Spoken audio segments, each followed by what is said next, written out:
saudara-saudari terkasih, selamat datang kembali dalam katekese kita. Judul katekese kali ini adalah Seruan Pertobatan Ekologis para Paus sesudah Konsili Vatikan II. Sebuah topik yang mendesak, relevan, dan sangat mendasar bagi iman kita. Krisis lingkungan bukan hanya masalah ilmiah atau politik. Ini adalah krisis spiritual. Pertanyaan besarnya adalah, apakah respon kita sebagai orang yang beriman? Gereja Katolik melalui ajaran para Paus pasca Vatikan II memberikan jawaban yang tegas, yakni pertobatan ekologis. Pada kesempatan ini kita akan menelusuri bagaimana para Paus, terdiri dari Paus Paulus ke-6, Paus Yohanes Paulus II, Paus Benediktus ke-16, dan Paus Fransiskus memaknai arti panggilan mendesak ini. Secara kronologis, landasan awalnya diletakkan oleh Paus Paulus ke-6. Dalam konstitusi pastoral Gaudium et Spes, meskipun belum digunakan istilah pertobatan ekologis secara eksplisit, Paus Paulus ke-6 meletakkan fondasi teologis dengan memandang krisis lingkungan sebagai cerminan dari krisis moral dan spiritual yang mendalam pada diri manusia modern. Beliau mengatakan, sebab manusia adalah satu-satunya makhluk di dunia yang Allah kehendaki demi dirinya sendiri, sehingga seluruh ciptaan demi manusia dikuasakan kepadanya. Pernyataan ini membawa tanggung jawab etis untuk menjaga, bukan menghancurkan. Pertobatan sejati dimulai dari pemulihan hati yang menghargai ciptaan. Selanjutnya hadirlah Paus Yohanes Paulus II, Paus yang secara eksplisit memperkenalkan istilah pertobatan ekologis.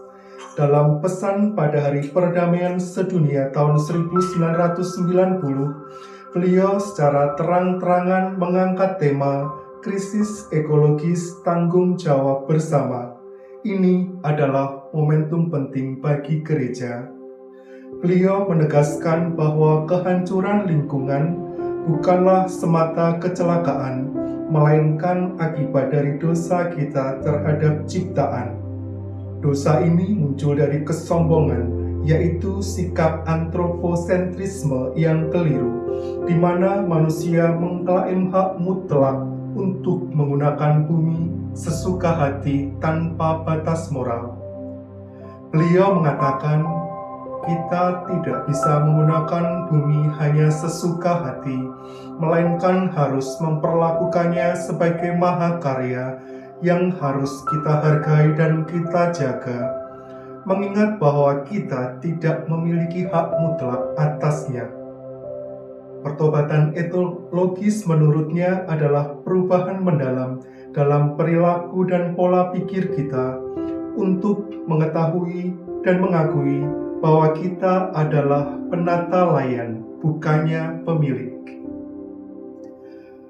Melangkah maju ke abad ke-21, Paus Benediktus ke-16, yang dijuluki Green Pope dan dikenal sebagai seorang teolog ulung, memperdalam konsep ini melalui ensiklik Caritas in Veritate atau kebenaran kasih dalam kebenaran.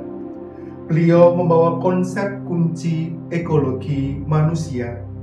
Ekologi manusia mengajarkan bahwa krisis alam dan krisis spiritual saling terkait. Beliau menjelaskan bahwa jika kita gagal menghargai dan melindungi ekologi manusia, yaitu martabat intrinsik manusia, kehidupan dari konsepsi dan lembaga dasar seperti keluarga, maka kita juga akan gagal menghargai dan melindungi ekologi alam. Inti ajarannya dalam ensiklik Caritas in Veritate adalah bahwa cara kita memperlakukan alam mencerminkan cara kita memperlakukan diri kita sendiri. Kerusakan lingkungan adalah konsekuensi dari kerusakan moral di dalam diri kita. Beliau menyimpulkan hanya ada satu krisis, yaitu krisis moral. Krisis lingkungan hanyalah salah satu aspek dari krisis yang lebih mendalam ini. Oleh karena itu, pertobatan ekologis menuntut kita untuk pertama-tama bertobat secara manusiawi, menghormati tatanan alamiah yang telah ditetapkan oleh Tuhan, baik pada diri kita sendiri maupun lingkungan di sekitar kita.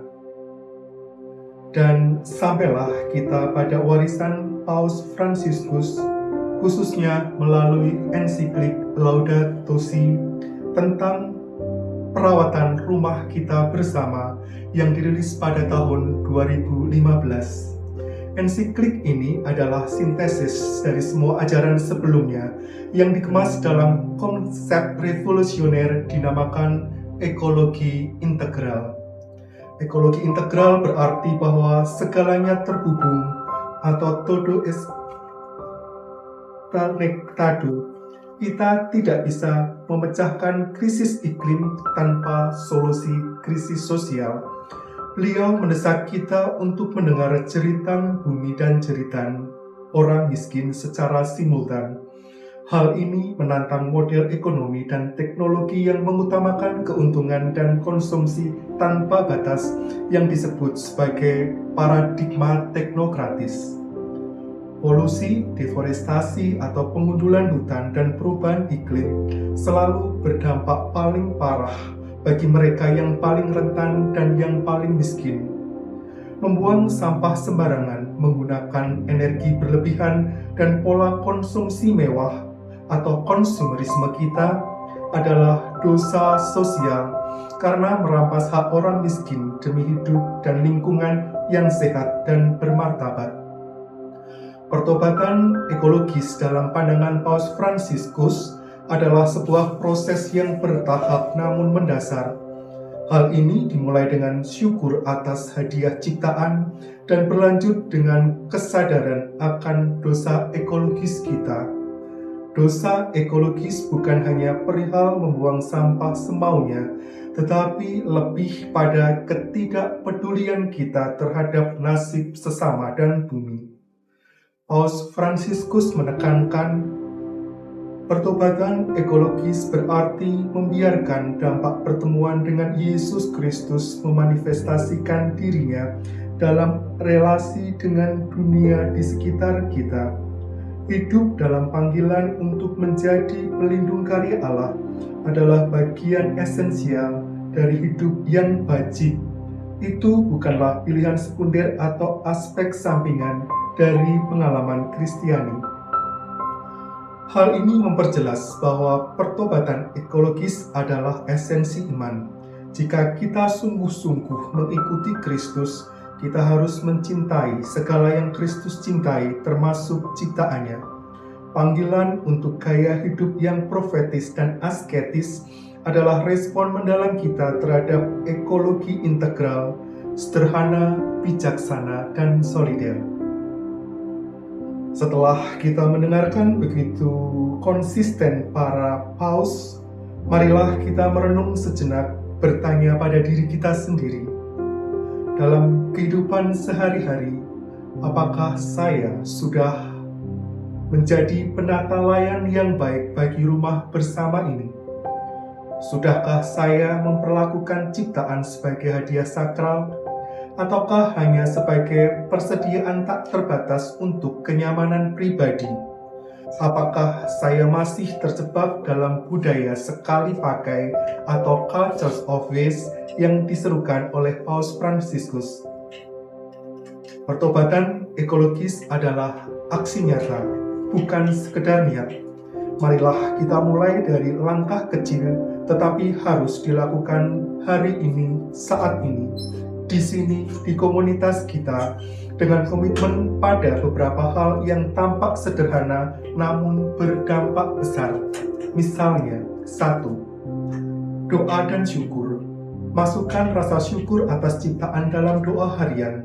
Berdoalah untuk para korban krisis iklim dan kenali keindahan alam sebagai manifestasi Allah.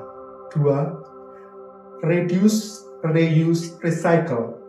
Kurangi secara radikal penggunaan plastik sekali pakai. Bawa tas belanja dan tumbler botol minuman Anda sendiri. Pikirkan 2 kali sebelum membeli barang baru.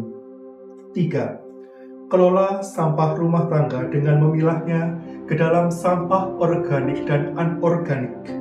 Untuk sampah organik, kita dapat mengolahnya menjadi ekoenzim, pembuatan kompos atau biopori, maupun pakan magot. Upaya kita untuk zero waste tersebut dapat mencegah aneka polusi karena menumpuknya sampah. 4. Hemat sumber daya. Matikan lampu dan peralatan listrik yang tidak digunakan. Hematlah pemakaian air misalnya dengan memperbaiki keran yang bocor.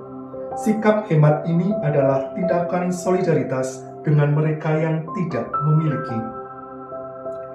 Saudara-saudariku terkasih, pertobatan ekologis adalah panggilan untuk menjadi Kristus yang sejati di tengah ciptaan. Mari kita sambut seruan para paus ini dengan hati terbuka dan tangan yang bekerja. Amin. Berkat dalam, Tuhan memberkati.